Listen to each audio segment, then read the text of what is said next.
Welcome to The Terrible Take, a daily segment telling Steelers Nation what's on our mind. I'm Ross McCorkle. So much has been said about the Steelers trading for a wide receiver dating back to even March of 2024, shortly after the Steelers traded away Deontay Johnson to the Carolina Panthers. That left a void on the roster, at the time opposite George Pickens, now opposite DK Metcalf.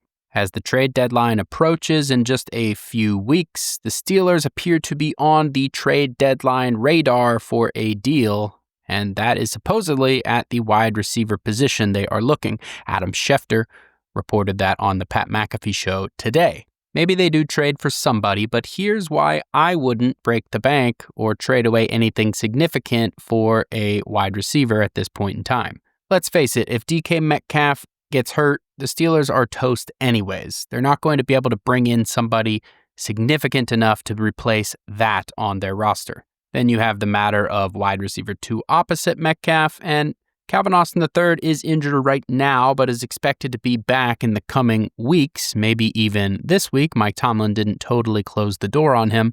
And if that's the case, there really just isn't a need other than depth. Jeremy Fowler can report about Jalen Waddle in Miami all he wants, but I would not expect anything of that caliber. Could the Steelers decide they want to go all in on this season with Aaron Rodgers? I suppose they could, but they've been balancing their strategy against the 2026 draft all along, going all in this year while still maintaining a stockpile of draft picks next year. That has been the strategy. Why stray from that now? If the Steelers wanted to acquire a big talent, they'd likely have to give up something like a day 2 pick, maybe a third rounder.